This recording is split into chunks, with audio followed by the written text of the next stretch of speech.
નમસ્કાર મિત્રો, આ વાત છે સાબરકાંઠા જિલ્લાના એક નાના ગામની, જ્યાં ચારે તરફ ખેતરો અને ગાય ભેંસોના ઘંટીઓના અવાજ ગુંજે છે.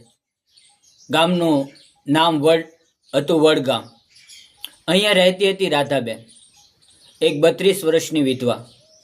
તેના પતિ અમિતભાઈનું 1 વર્ષ પહેલાં એક્સિડન્ટમાં અવસાન થયું હતું. અમિતભાઈ ગામની પ્રાથમિક શાળામાં શિક્ષક હતા અને રાધાબેન પણ તે શાળામાં ભણાવતી હતી. તેમની એકમાત્ર દીકરી હતી મીરા. મીરા ત્યારે માત્ર 7 વર્ષની હતી. અમિતભાઈના ગયા પછી રાધાબેનનું જીવન એકદમ બદલાઈ ગયું. ગામના લોકોની વાતો શરૂ થઈ. એકલી સ્ત્રી શાળામાં ભણાવે છે, શું થશે? મીરાને બાપુજીની જરૂર છે. વિધવા થઈને પણ સાડી પહેરે છે. આને ઘરમાં રહેવું જોઈએ. રાધાબેનના સાસુ સસરા પણ ખૂબ જ જૂના વિચારવાળા હતા. તેઓ કહેતા, બેટા તું અહીંયા રહે, પણ બહાર ઓછું નીકળ, લોકો વાતો કરે છે.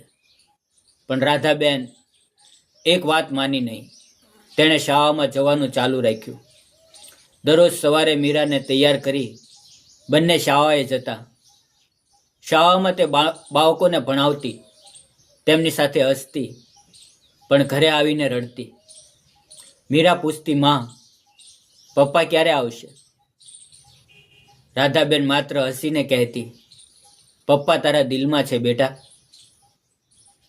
મિત્રો, ગામમાં એક બીજો શિક્ષક હતો, કમલેશભાઈ. તે પણ 35 વર્ષનો, અવિવાહિત, શાંત અને સરળ માણસ. તે પણ તે જ શાળામાં ભણાવતો. અમિતભાઈના ગયા પછી તે રાધાબેનને મદદ કરતો.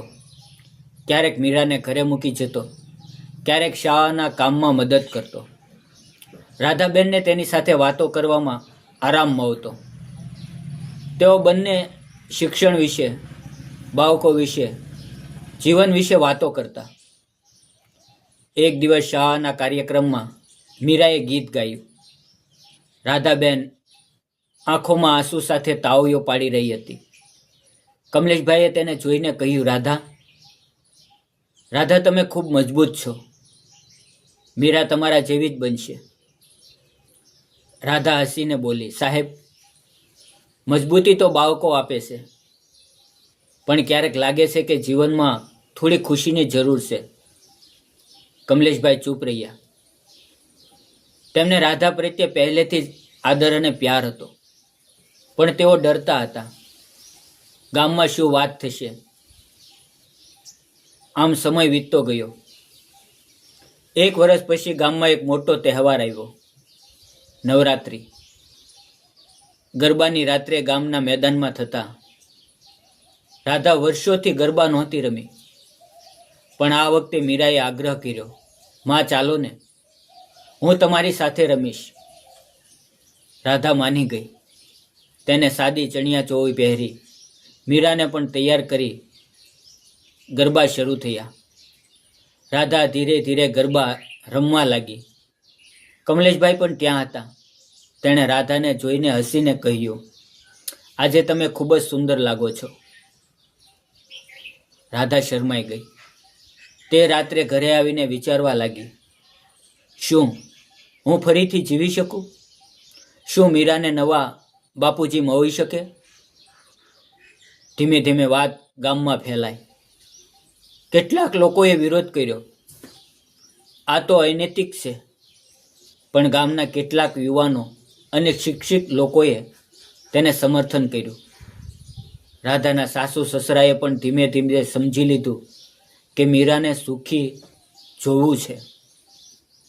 છેવટે કમલેશભાઈએ રાધાને પ્રસ્તાવ મૂક્યો, રાધા, હું તને અને મીરાને સુખી રાખવા માંગુ છું, જો તમે ઈચ્છો તો. રાધાની આંખોમાં આંસુ આવી ગયા. તેણે કહ્યું, કમલેશ, હું ડરું છું, પણ મીરા માટે અને મારા માટે હા.